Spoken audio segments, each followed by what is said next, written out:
What's happening, everybody? Welcome back to that car vlog channel. If you don't already know, I'm Andy, and today is not the happiest of occasions, but I figured I'd share it with everybody because it is part of our automotive. Anyhow, on my way, actually, I'm in the Malibu that we've been renting. Our insurance hooked us up as a loaner to go to the newest Dodge Chrysler dealership near us, North Knoxville Chrysler Dodge, where our 2015 Town and Country is sitting, and it has been totaled, but not from an accident. So while I'm driving, I want to go ahead and start the story. So about a week ago, I believe it was June 2nd, 2 days after Memorial Day, Wednesday, that night we got some nasty storms in the area, just heavy downpour rain. And little did we know that the van had somehow sprung a leak before then in the sunroof, we're guessing. And so what happened was the wife went out Thursday morning to go run an errand before work, and she got in and she said the ceiling was sopping wet and there was water pouring from the dash on her foot way off to the left near the close to the door. Well, she went ahead and ran the errand. It's kind of important. If Ann was acting fine at that point. She got an emergency phone call that afternoon that she had to just clock out of work and run and jump in the van. And she calls me, says the van is freaking out. What freaking out means is pretty much she started it up and the dash lit up like a Christmas tree. Every light was on. The gauges themselves would not work. She had no idea how much gas was in it, no idea how fast she was going. None of the gauges worked. No power options worked. We're talking windows, locks, sunroof, power sliding doors. Those things didn't work. The infotainment system would not turn on whatsoever, so she had, of course, no backup cam. Nothing that you'd use the infotainment screen for. Her blind spot monitoring was disabled. It was showing on the dash no bus, which, if I remember correctly, means it can't communicate with the main communications line in the car. So no bus. And the windshield wipers were continuously running even with the switch in the off position. Because windshield wipers can't even be simple anymore. So I met her in Knoxville and checked it out, and I plugged my OBD2 scan tool in, and it didn't show any codes whatsoever except our persistent catalytic converter code, but that was it. So what we're thinking happened was the sunroof leaked, and it got water into something majorly electronic. So we called insurance, and they said that it was most likely covered by comprehensive, and that we'd have to get it checked out. So we had it towed up to North Knoxville Dodge here, which I'm here now. This is the new place. Doesn't look good. Anyway, we had it towed up to North Knoxville Chrysler, and they've had it a couple of days, and they called her earlier today to say that indeed, water got in and ruined pretty much everything. They contacted insurance. Insurance, at least with USAA, and I'm assuming any insurance, it decided that since it's water damaged, it automatically qualifies as a flood, and they're not even going to consider fixing it regardless of cost. So, joy. So I'm coming up here. I've got some parts that I took off of it, just minor things. Some side running boards that I took off early on because they were interfering with the sliding door. And I'm coming up here to empty it out. So once I get back there, we're going to pull the camera back out, and I'm going to take a look at it with y'all. So there it is, folks. For the last time, the 2015 Chrysler Town and Country Limited. The saga comes to the end on yet another one. I've been cleaning everything out of here. You're going to see a lot of garbage as I walk around it because honestly, I hadn't had a chance to clean this thing out like as much as I normally would. Otherwise, there wouldn't be this much trash in it. She hasn't been using it for lift since December, so you know, this thing's been off of lift service for the last 6 months. So I've also not kept it as clean as I normally used to. Although this is really not that bad for a family of 3, 5 if everybody's in here. Anyway, let's see if we can see a little something on the ceiling here. You can see some stains right there where water got on the ceiling. Pull down the sun visor. We're going to look for a few more. You can see little spots here and there. Pretty much, I talked to service. They said it's exactly what I thought it was. Water got in around the sunroof somehow. You can see it's open from where they were checking it out. And like I said, they hadn't been leaking before. I don't know what happened. I don't know if the last time it was opened something came loose or moved, but it leaked, and it leaked bad during that storm. And what they said was exactly what we thought. Water got in, it ran down, and it got into computer modules and electronics, and it just fried everything. I want to see if it'll start up.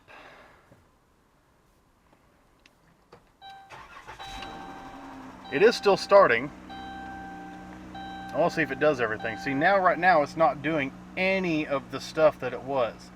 Now you can see the infotainment isn't responding. Now, the weird thing is, all the stuff I described before, a lot of it would go away and come back. Right now, I still have power windows and power doors and such, but it just told me a second ago blind spot was inactive, and you can see right here on the mirror the triangle's lit up permanently, so that's the warning saying it's inactive or disabled. The infotainment system still is not working. You can't turn it on. It won't respond at all. Otherwise, it's running fine. You know, my gauges are running. I've got tachometer. If I was to try to move, I'd have speedometer, but I'm not going to. Right now, things are working well. The air conditioner, that was another thing that wasn't working. It would sometimes come back. It would sometimes go away. Right now, it's working. It's blowing cold air. That could go away again anytime. But what they said is it got in, it damaged too many electronic components, and with our insurance, or I'm assuming any insurance for that matter, electrical damage or water damage period, this is considered a flooded vehicle now, and they won't even entertain the idea of repairing this. It's just being totaled, which kind of sucks. We're 2 years into a 5-year loan on it, for a car that I think was priced at about $17,000. I heard we had about $12,000 more left to pay on it. I know, overpaid. It's the situation we were in. It's what we had to do to get a car. We don't have the means to go buy brand new cars and get amazing rates and, you know, non-buy here, pay here. It's just what we had to do to get a car. And we got a nice vehicle. I think for a Chrysler van, we got a nice vehicle. Now, I was going to do a 2-year update on this thing very soon. Today is June 9th of 2021. I was going to do a 2-year update on this thing very soon. In fact, last month, May, it hit 2 years that we had it. So I'm going to walk around. I'm going to give you a few of the updates that I was going to give you in the video, because I want to talk about how this van has been for the last 2 years. If we look at the dash right here, sitting just 3 miles away from 156,000 miles. The engine is still running like an absolute clock. It sounds great. It runs well. It still has plenty of power. Transmission still runs and shifts very well. Up until the water leak, all of our electronics up here worked just fine.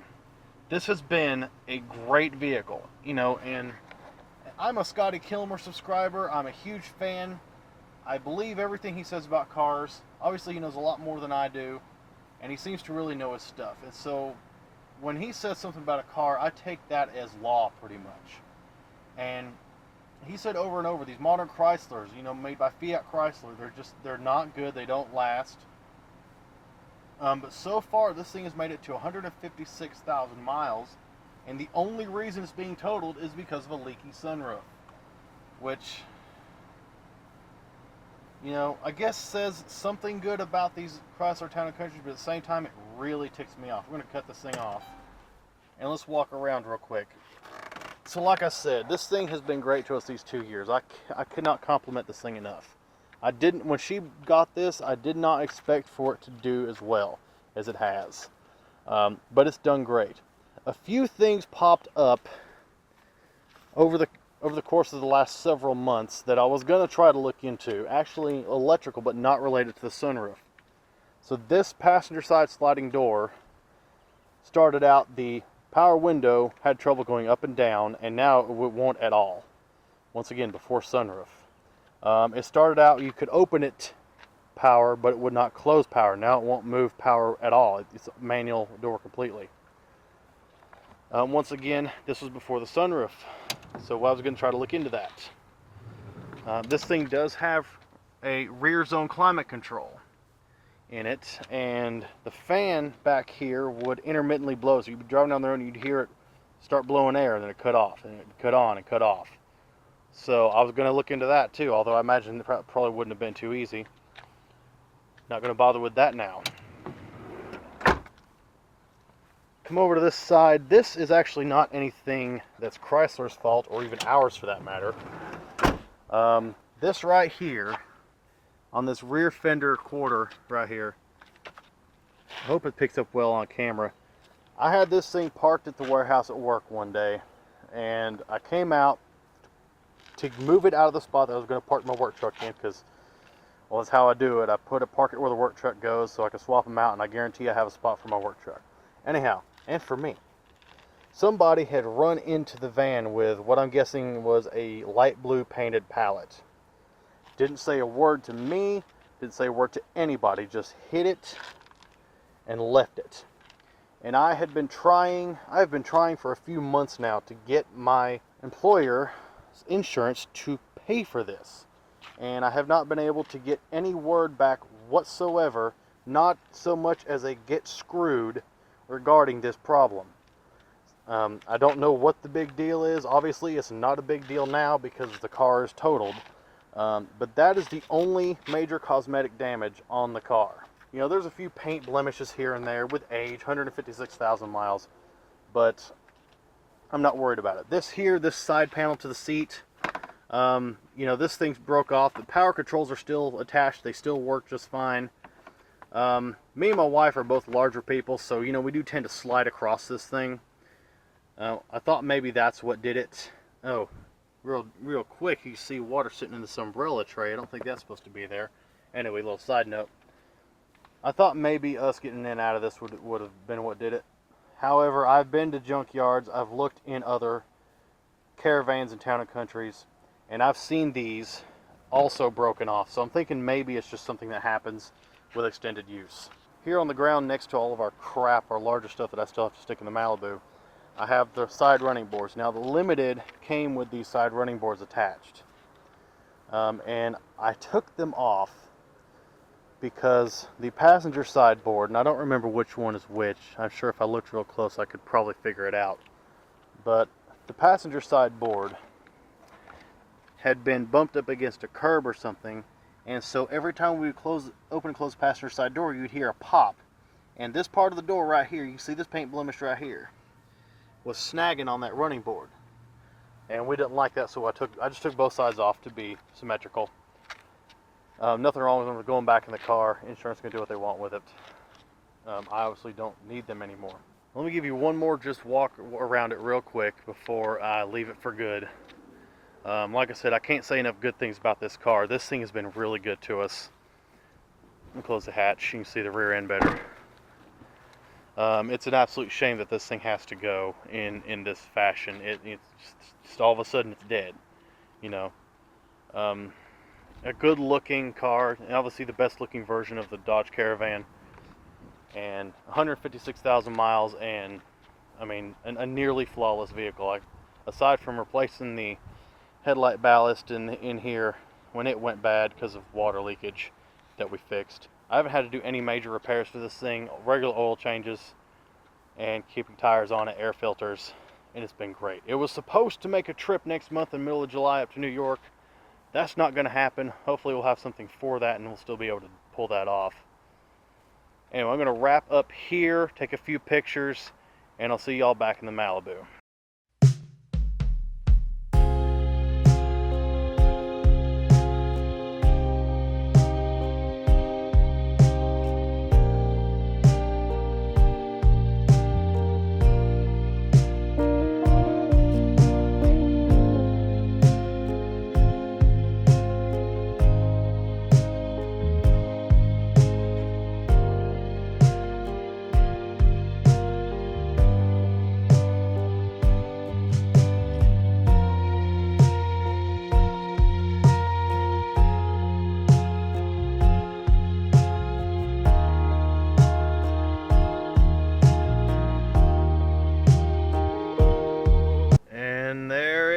goes, there I go. It's sitting. And now I'm sweaty because it's hot outside. So that's it. That is the end of the saga of the 2015 Chrysler Town and Country Limited. I wish it didn't have to end like that, especially so soon, because like I said, as much crap as I've heard about modern Chryslers and their affiliation with Fiat, I can't say enough good things about that van. I mean, every car has its quirks, it has its things that you may not particularly like or anything like that, but it's been a great vehicle. It really has. And I'd be willing to bet that it probably would have even outlived the 2012 Nissan Quest as far as mileage. Now granted, we got the Quest with higher mileage than that, and by the time we got rid of it, it had probably over 230,000 after that year, close to 2. But I you know, and I don't know exactly if the Quest was just simply a bad vehicle, or because the problem with the Quest was the CVT transmission, and it went through 2 of them in the year that we had it. And I don't know, I have no way of knowing if when we got it, it even had its original transmission or not. A few people commented on that video saying, well, you know, 200,000 miles almost and the transmission dies is pretty good. Well, I don't think so. I think that's unacceptable to Nissan. I'm getting off track here. But I feel like that van was mechanically higher quality. The interior was... Now, this, take into consideration, it is a modern Fiat Chrysler. It's not a Mercedes-Benz. It's not high luxury, but it is nice looking inside and interior-wise, and even exterior design. I think it's a much better looking vehicle. And I don't know. I thought it was better all around. It seemed like the build quality was better. Now, like I said, considering modern cars that most people can afford, I think the build quality was better, and I don't know, it's just an all-around good car. I know the wife's upset about it. She really loved that van, and I hate to see it go. I keep repeating myself, but it's just sad. I mean, I didn't want to like that car, but I could, after 2 years, you know, even after 1 really, I couldn't help it. It's been a great vehicle, full of pulling power. Had that for that Pentastar V6. You know, obviously it's not fast, but had plenty of pulling power, getting up on the highway, passing cars. It's a comfortable enough vehicle. You know, 3 rows of seating, seats up to 7 people. Power sliding doors, power lift gate, everything the wife was looking for when she was doing a lift. Now that she's not driving for rideshare, she is a little more open to maybe an SUV or something like that. We'll just see after what we can get into. Thankfully, though, insurance took care of it all. They hooked us up with a rental with unlimited mileage. They paid the diagnostic fee, which at the bottom of the paper was about $173, so we're not on the hook for that either. So USAA has been very good to us. Hopefully, the van can get paid off in full. They're going to pay, obviously, what insurance is going to pay for it.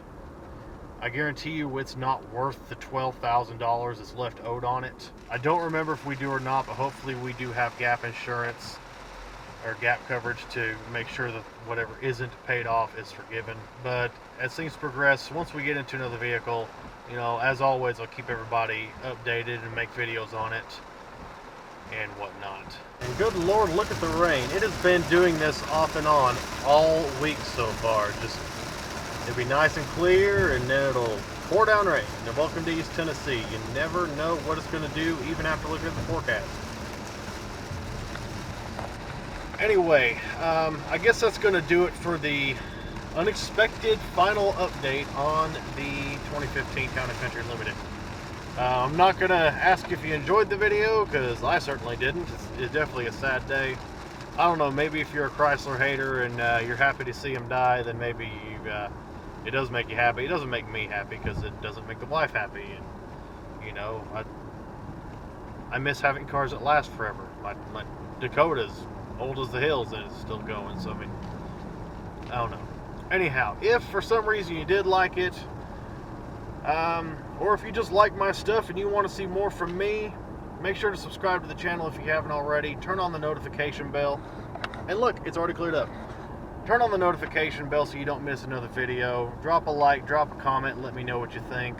Go back and watch some other videos on the channel. I got plenty of things to watch. Some reviews, some repairs, some project stuff on my Chevy. I just recently did a review on this 2019 Malibu LT. Go check that out. I did it kind of spur of the moment, as in the day after my wife got it, not knowing how long I was going to have it, so just keep that in mind when you watch it. Anyway, other than that, follow on social media, Facebook and Instagram at That Car Vlog channel. That's another way to get notified when a video goes up. And also, I'm always looking for cars to review and drive on my channel. If you got anything at all interesting, weird, cool, old, unique, whatever, you'd be willing to let me review and drive on the channel, and you're relatively close to the Knoxville and East Tennessee area, hit me up on social media, let me know what you got. We'll try to work something out.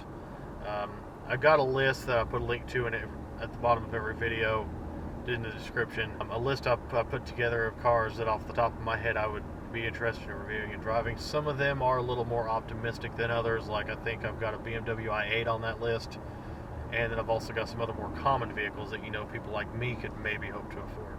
But of course, all vehicles are appreciated, all offers are appreciated and considered. Hopefully I'll get back into making more videos. I've always wanted to do at least one a week, and that's been very challenging these last few months.